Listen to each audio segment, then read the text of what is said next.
our hometown here. Right? Hello, mic check, mic check. Oh, working.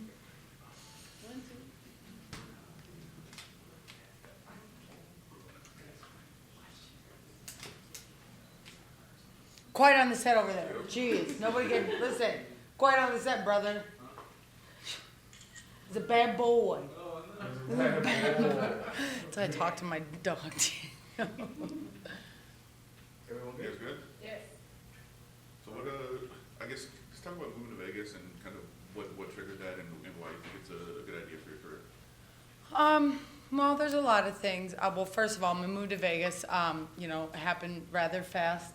It wasn't something I had planned on doing. It was something that kind of came up and what was needed. I was at Strong South for 13 years, and I felt that we couldn't agree to disagree on some of the ways that needed trained for future fights. It was time for me to make a decision for myself, and instead of joining another team and doing all these different things, which I did end up joining a team, I joined Extreme Couture, but the main reason I moved to Las Vegas was for the UFC Performance Institute and all that the UFC as a whole has to offer. I think a lot of people have no idea what is offered to us here, and as all of the just extra things that we can utilize. And I'm 32. I'm not a young fighter anymore. I feel like my knowledge is there and is in the best possible position I could be in for a title fight. But my body needs better recovery, and this is the place to do it. It has everything I need here. What about Vegas as a living place so far? What have you thought? I've enjoyed it, but it's been, since I got here 11 weeks ago, it hit the ground running. We have a title fight. We knew the title fight was coming. We didn't have an exact date, but we knew it was coming at the time. So it was like, we just got to get here and get to work. What would it mean to you to win a belt? I mean, it would mean everything. It means everything I've ever wanted. I've been asking for this weight class, and if any of you guys have been true supporters of me or even followed my career, you'd know that 125 has been the division I've been asking for a long time, and it's no discredit on any other female, in the division or at all, but this is my division, and I think that I'm here for a purpose, and I'm here to make a change, in a lot of different ways, not only by the fighter that I am, but by the person I am, and I really want to inspire people. We always get caught up on, how bad things are, and, I was four losses in and was about to get cut and was given an opportunity because I didn't give up on me, and that goes a long way, because most times when most people start losing, they give up on themselves. So that wasn't something I did. Do you remember where you were or how you heard they were going to create a 125-pound division? I was actually at practice, and they had announced it on Twitter, and it's kind of crazy how the time changes and everything works here, because now I understand it, but we were getting ready to go into a sparring day at the gym, and I was sitting in the bathroom and just scrolling through Twitter, and they announced that they were doing a tough 125, and I went running out to Marcus, and I was like, Marcus, they're doing a women's flyweight division. The flyweight division is here. It's here. Like, it's mine. It's mine. It's mine. It's everything I ever wanted. It's right here. It's a true lane to succeed in, a true chance at success, and a true chance at showing, not only everyone else, but like showing myself of something that I felt so strongly about that I know is there, and I've proven it, and I will keep proving it. I will retire on the top of this division, and whether or not other people believe me, I know that the ones that matter the most, and those are the guys that stand in the corner. And if I'm lucky to have people who join the Believe team outside of it, then lucky me, When you're speaking about the team and you're creating this team, are you acting kind of as your own head coach, or is there a person that's brought in? Is there an acting head coach that you had to kind of help shape the direction of your training for this camp? There's a head cornerman, but then this is a team. And that's what we get so caught up on, is that if it was just a team, if it wasn't a team, if it was a one-person show, then why would I use the word team? There's different times when when other people lead to the direction that they need to lead in. So Eric Nixick, who we would say acting as the head cornerman, is followed by Gray and Darren and, my brother who is there because he understands me, right? Like, he understands my language, and expression and what I'm doing in fights. So each time, we work together. So if there's a day when it's my turn to lead, it's when I say it's too much training, or I need a day off, or this is how I'm feeling. So again, that's sometimes why we get so screwed up here in this sport, right? Like, it's not a one-man show. Not one guy gets to make all the calls. It's a true team effort. Everybody gets a voice. In coming out here in this process of starting the whole team and moving, what's maybe the biggest thing that you've learned throughout this whole process? Maybe either about yourself or how the fight game works. What's the biggest thing you've learned after all this? Change is good. It's okay if things don't always go as planned, but if you're one of the fortunate ones in this sport, you know how to plug and play. So that means if it's a last-minute opponent change, if it's a last-minute exercise change, if it means that coach can't come today because of something happening and it's a change, but to be flexible. Try not to focus so hard on the exact moment, but just work with what you have. And I've realized that now, that even on days that I expected to have a good day, I woke up and I had a bad day, and I had to turn it around and go, you know what? It's not a bad day. It's going to be a good day because we're going to shift gears. So that's been the biggest thing that I've learned. I think that being here in Las Vegas has been a lot less stressful than any of my other camps. I don't know why. I mean, I can assume a couple of things. I love the house that I live in. I love having a pool. I love the ability to have everything I have here, the food, the nutrition, the help. The staff has been incredible, and they've just, even on days, that I feel a little less about myself, they were there to pick us up, and that's what they're here to do. I don't care if they're telling, Valentina the same thing. I make it my own. And you kind of alluded to there, is Vegas the long-term goal? Is there any plans in the future to go back to Cleveland or go further west? I mean, where's the plan to stay in Vegas for the immediate future and heading forward? I want Jessica I presence throughout the entire world. So if it means I'm here and I get a little bit of there and a bunch of different spots, I just want to spread good energy, and I want to spread truly, my mission statement. And my mission statement really in the world is social disapproval, or self-belief is better than social disapproval. And point in case, losing 4 fights in a row where people just destroyed me through using social media and other things that, again, my self-belief never changed.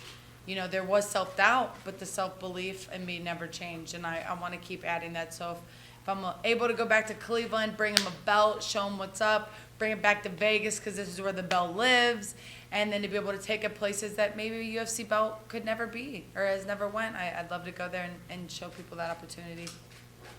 You've had a lot of experience going the distance in fights, coming out on the winning side of those decisions. Given what you've seen out of Valentina so far, how much of a factor do you think that would be in your fight with her stamina, endurance, and the fact that you've had experience in grinding out victories? So I definitely think that that's something that needs to be taken into credit and into her game plan, right? Like I am a slow starter. I know that about myself. It's why I've changed how I warm up in the back. But to take someone into 5 rounds, I'd love to take them there. I'd love to drag them out in that. Like what better than to get a more chance, get a couple more minutes to beat someone up. That's what I'm in this sport to do. So, and I think that being under those lights makes a difference, right? Like, you remember in school when you would, you got the 4 o'clock game, but then you're like, oh, wait a minute, the 7 o'clock game under the lights, right? Like, that's the one that feels the best. And I feel like I've been given a lot of opportunity to do that, right? To go the distance. But I think that now that I know that I can go the distance, and I've done that so well, it's time to put my foot down on the pedal. It is time to show people why I believe so much, and that means sometimes you got to floor it. You got to go right through the red light. I know you couldn't take this fight as quickly as it was offered because your recovery time from the last fight. Mm-hmm. Was there a sense of relief once this thing was committed to paper? Because as we know, sometimes when things get offered for whatever reason, they're not there once you're ready. Was there a little bit of stress hanging over you that once you got it on paper, you're like... Absolutely. I had the December fight, and I've talked about it publicly a couple of times. I don't know where it started happening in there. I think it was a matter of getting clipped a couple times, and wanted to make sure my jaw was ready. I've been biting through my lip pretty bad, pretty significantly. Even down to this last fight when I fought Caitlin in Toronto, I bit completely through the mouthpiece, a brand new mouthpiece. Fight night I bit from tooth to tooth all the way through and bit straight through my lip, hot dog style, or what is that, hamburger style. So for me, like, I wanted that. I knew what was going to happen from there. I knew that the title fight would be offered. I'd won 3 straight. Caitlin was the #1 contender at the time. So that night, we ended up getting 7 stitches in my lip, but from doing that, I bit so hard and my jaw so strong, I knocked both of my front 2 teeth loose. So I bit through them, and which made them loose. So went back and had already been working with my dentist on better ways to stop biting, because this is the 3rd time now that I bit through it at 125, and it hurts. Biting through your lip hurts, guys. So you just take my word for it. Was this from a punch or? I'm doing it. I'm getting like that when I'm going to hit. So I'm sucking in and biting down like that. So I bit down through there the one time. The other time I bit directly through it, through here. And I think I might be getting hit during some of it, but I know that we had watched some things and it looked like I was sucking in for bracing to punch somebody. So at any rate, started working with my dentist. I had my suspension. Well, within that time of my 30-day suspension, I was offered to fight her February 22nd in, I don't know, I think Czechoslovakia is where the actual card was. But I was not going to be released to go back to training until January 14th. So, when I got offered the fight, I was like, look, guys, I can't do anything. They want to splint my teeth, or I have to leave it go and just let them your gums tighten back up. So I was like, I can't get back into training or sparring. If I go back into sparring January 14th and the fight is less than a month away for the biggest fight I've been asking for, at what point do I say, hey, let's schedule the fight, and what happens if my tooth gets hit and I get an infection, which had happened to me previously. Dana had helped me out years back. I had gotten an infection, broke some of my teeth from fighting. I mean, I don't know if you guys know this, but fighters, their teeth are terrible. I've lost 4 teeth this year. So you're biting through them. You're trying to clinch. You're trying to make sure that glass jaw doesn't exist. So I broke some teeth throughout that time. So I was like, hey, I can't lose my 2 front teeth, right? That'll take me out even longer. So let's just give it some time. I'll get released later on in January. Let's get the fight later. So they were like, well, we're going to have to give the fight to somebody else. And, of course, I was devastating. I'm like, there it goes. And I had to make that decision. I go, do I take this fight for you guys? And then what? I had to pull out a week before the fight because I have a mouth infection because my teeth haven't, are still moving. You could literally move my teeth. Or do we wait and take this the right way and do it under the right circumstances? And we do it in the Midwest in January since there's a Chicago show. So at first they were like, no.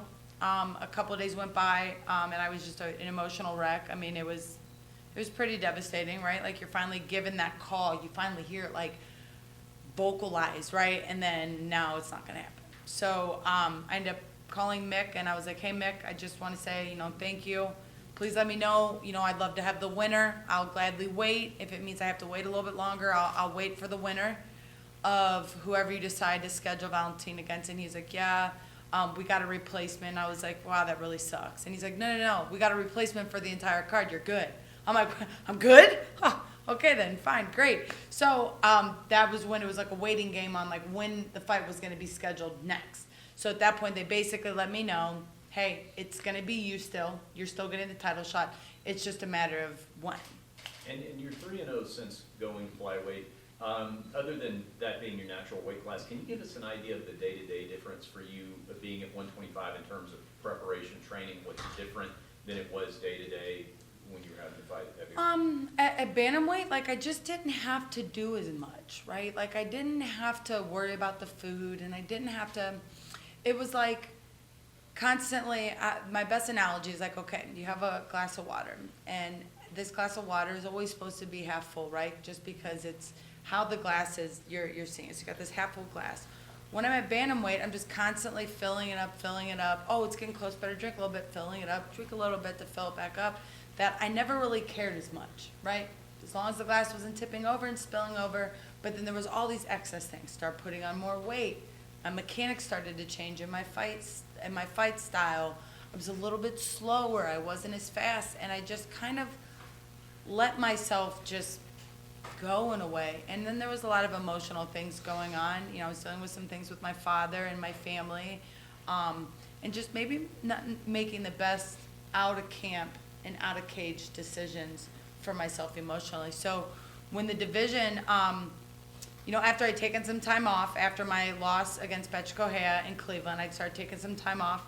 I ended up getting a blood clot from birth control, which I am completely against birth control now, and understanding that some of the things that go along with it. I got the blood clot, had to change some things, got off birth control, and just lost massive amount of weight. So I'm like, wow, I'm losing weight again, and I feel lighter, and I feel like, well, wait a minute, I'm only 135 pounds, this is what I fight at, right? Like, then I started liking my body again, and I was like, ooh, what if I can be better at 135? Like, what if I can be the best 135 or at 135, right? Go back to the old boxing mentality, right? Only walk a couple pounds off your weight. So we get scheduled against Aspen Ladd. They're like, Jess, win this fight. And at this time, the Ultimate Fighter 125 is already going on right now. So they're like, all right, Jess, win Aspen, okay? And then we'll let you have 125. We'll let you go back down to it. And I'm like, deal. That's it. I'm doing it, right? So at this point, it's July 6th here in Las Vegas a couple years ago. I'm like way underweight. We're so underweight, I don't even like bread. I'm eating bread on fight week just for like scare tactics, walking around with a sandwich in my hand. I'm like, ooh, look who's 132. You know what I mean? Like, ooh, made weight perfect, right? So I'm like, all right, we've taken all this time off. I've seen a sports psychologist. I did what Dana, you know, felt I needed to do, take some time off. My father had been passed. Some family things had settled. Life just was good, right? Like, I was happy. My family that I have, my brother, me and my youngest brother had an even better relationship. My oldest brother, you know, was back around, you know, found, you know, the woman that he loved, and everything just started going great. And we're like, all right, things are finally moving in the right direction. We get the Aspen fight. We're in the back, warming up, getting our hand dropped. I'm like, oh, this is it. We're going to get it. We're going to get back on track. We're going to win this, and we're going to take over the 25 division. And then the fight is canceled 40 minutes before the fight is actually supposed to happen. And I'm just like, here we go again, right? Like, what's going on? And Dana calls me and says, look, I'm so sorry. I know how hard you've been working. I know that the weight cut was easy. We can get you on another fight here in a couple weeks. You can fight at 25, because that's what my demand was like, look, I've been begging you. Like, please let me fight at 125. Please let me fight there once. Just once. I'll show you something great. And they were like, you know what? We'll get back to you. You can have your next fight at 125. And I'm like, whew, that's it. You said it. I'm holding you to it. So then we get scheduled. This time it's in July. We get scheduled against Paige Van Zant going into October 7th. And I'm like, all right, Paige Van Zant, right? Huge following, right? I'm going to make my debut against, you know, a high-volume star, right, that has all this following. It's a perfect time to put myself back on track and to open up doors, not just by getting the title, but like all these other things I get to do, right? Because let's face it, the world loves winners, right? They don't like losers. Unfortunately, the loser doesn't get the job, which sucks, right? Because we don't even know what's making this loser lose. You know, maybe they need a little bit of inspiration from all of you guys. Maybe get behind the loser for once instead of just the winner. So they schedule a fight. We're going all the way through camp, and the week before we're supposed to leave for the fight, they cancel the fight. Paige has been hurt. I'm like, oh man. So no fight now, right? So I'm like, well, why don't we push it back? They go, okay, we'll push it back. We go back to December. I'm like, all right, here we go again. Got the fight pushed back to December. We get about 2 weeks out from December, cancel the fight again. Fight's been canceled. I'm like, you've got to be kidding me, right? Like, what's going on? Bad juju, what is it? Finally, I get a call from Dana and Mick, and they say, look, we got you a fight, we promise. It's not her, it's not this person, it's going to be Kalindra, it's going to be in St. Louis. And really at that point, I was like, I don't care who it is. Can they just make weight, and can we just fight? You know, and then they were like, oh, it's a fight pass card. And everybody's like, oh, well, who wants to fight on a fight pass card? I'm like, I don't care. It's on I think it was on a Sunday night. I didn't care. I wanted it. I'm like, ooh, less eyes. I don't care. Fine. We don't need anybody there. We'll go over there and make the show. And we showed up at St. Louis, and then that's when it's all started. So here we are, almost a year and a half later. What was it that, you talked about keeping the belief in yourself and how important that was when you lost 4 in a row. How did you do that? Where did you find that inside yourself? It's just I don't. It was because I knew that this wasn't forever. I just knew something inside. I can't explain it. You know, it kind of goes back to when people say you have these feelings and that intuition. I just felt like there was something always keeping me hanging on. And, you know, gosh, I get chills to even think about it right now because I just believed it so much that I was going to be a world champ one day. I've said it from the beginning when I started this sport, when nobody even cared about MMA, that I could be there. And I think I can finally give people some true inspiration. We always talk about inspiration and, oh, this person did this and they were the first. But what about the person who didn't give up on himself? Why can't we glorify that person? You know, someone who actually went through something and is now, you know, never gave up on themselves. You've put a lot of, value into the mental preparation of the game. And for you, on the journey that you've had, what was the main thing that really helped you to turn around your mentality as a fighter, to keep that strength about yourself? Like you said, like. Probably after my dad died, which was shortly around my last fight at bantamweight, the one against Betchko. I think that's really when it started to happen. There was a lot of things me and my family struggled with, and I think a lot of that emotion wasn't the best. But, you know, long story short, our relationship wasn't great with my father, but I know he loved me, and I know that my life changed whenever he passed and he wasn't suffering anymore, and neither was I, you know, and I was able to let go of some things that were really emotionally shackling me to the ground and also shackling me as a fighter that, listen, when I go in there, I really truly feel alive. I think before I thought that I felt alive, but now I do. And I think these last couple fights show it. And as much as people say that, you know, they don't like my ugly crying face afterwards, that's all the emotion. And believe me, I don't care if anybody cares. It's everything that I've ever went through comes out a little bit. And it was ugly. Believe me, they could take my word for it. This week, the UFC had to deal with the cannabis company up in Canada, and they're going to do research with CBD. What are your thoughts on that? Do you think you'll participate in some of that research? Huge advocate of marijuana and CBD. My dad died from brain cancer, GBM, which is a very aggressive style of brain cancer, but it's something that marijuana helps, right? And CBD is known to help. I would love to be able to change that image of being able to use CBD. I use CBD before every fight, and I have my last 3 fights specifically. And I've noticed such a better person in there and less anxiety that I think sometimes people give this crazy persona on what CBD and THC actually do, but there are some medical benefits. I'm a highly anxious person, and doing that makes me less anxious and gives me, I don't know, better self-belief because I'm able to control that jitteriness that I get before the fight. And I mean, and on top of it, like if anybody knows anything about CBD, all of our CBD receptors are in our brain. All of us are taking headshots.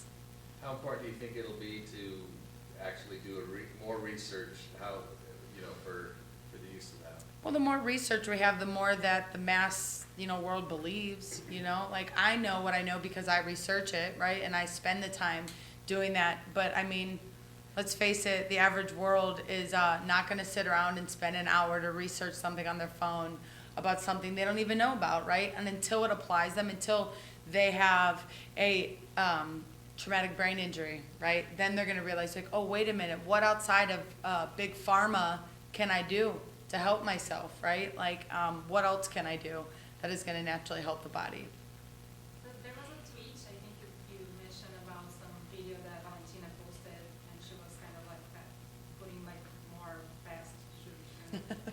I feel like I have annoyed her so much, but she doesn't, I mean, again, right? Like, most things are going to be taken out of context. I could say, that's stupid, and the way that you guys quote it, right? The way that you put the image out there, they're gonna be like, she is such a terrible person. She's a bully. She just picks on people. So again, I don't know if she really sped up video. It looks sped up. I'm not gonna lie, it did.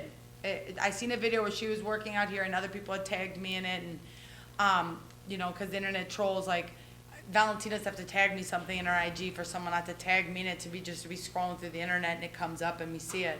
So that's how I seen it. And it looked like it had been sped up. I know that other people have done it, maybe they haven't, but I know by saying it annoyed a bunch of people and got things going, right? Like, who knows if she did or didn't? You know what I mean? Like, it did look like it. I mean, the cars were going super fast, and I know that other people have done that before, and I don't blame her. Why not? Why not do that? Why not throw a little bit of mental tactic in there? What do you think I did to say something to her? You know, I mean, me and her aren't being rude to each other, right? Like, but there needs to be some kind of poking of the bear here. You know, two people are about to fight. And how do you see her as a champion in this division? I think I can do it better. I think I'll keep it at that and keep my opinions to myself on that one. I just think I can do it better. You said there has to be poking, but you guys are training in the same UFC PI. I mean, how much conversation is there? She said, so, I'm extremely hard of hearing, right? Like, I don't know what it is, maybe I got some cauliflower in the ears, something. But one day we were in the bathroom, and, I think it might have been around the time that I posted that, or said something about that. I don't even know. And mind you, JoJo's here. JoJo's the backup, right? Like, so we're all here right now. Listen, I am not going to fight anybody outside that octagon. I want the money. Right? Like, I need to make my life better, right? Fighting you here only emotionally makes things worse, right? It makes me more mad than it does me just saying, hey, I'm going to save it so I can make sure I have a paycheck, right? So I think the girls are a little bit smarter in that way than the guys are. Like, anyways, it was shortly after something was said like that, and we're both like basically changing in the bathroom, which is already super awkward, right? Like, so like her and her sister in there, and you know, I'm just like, all right, well, I'll just change with my butt facing you. And as soon as I was done, I'm pretty sure she said, you will have a chance next. I think that's what she said, because that was kind of the tone of what she said it, but I'm really hard of hearing, and I'm not really good at understanding people with accents, so like, I literally was like, huh? Right, yeah. And that's all I said. So like, I feel like, I don't know if she knows, like, if she like thinks I was being a smart ass then too, but like, I kind of gave that, like, you know, when someone says something to you and you're like, oh, what? Oh, yeah, right. It's kind of what I feel like that, but I think what she said is, you'll get your chance soon, I think. So, wait, we've been around each other, who cares? Again, I'm trying to level up my own life. I'm not trying to fight anybody for free. You know, fighting in the octagon almost seems, because, you know, what you've gone through in your life, like it'd be a relief for you. It is. Is it like therapeutic for you? It has now. It never used to be that way. And I bless my father in so many ways, but I think the passing of him allowed me to let go of some very emotional things that finally I'm not getting physically hit is something I have had happen to me my entire life, even into my young adulthood with my father, and it was one of the reasons why we stopped speaking. Before, I used to make myself feel kind of like a victim to it. Now I'm using it as a way to remember feeling, right? Like, I remember being in some of those emotional moments with my father, and remember talking myself to be calm, right? Because getting more mad made him more mad, or getting more emotional made him more emotional. So I've learned how to apply that in the fights better these days, that I'm not getting emotional in the wrong way in the fight. I'm getting emotional in the right way, and I'm making the correct decisions, and not freezing.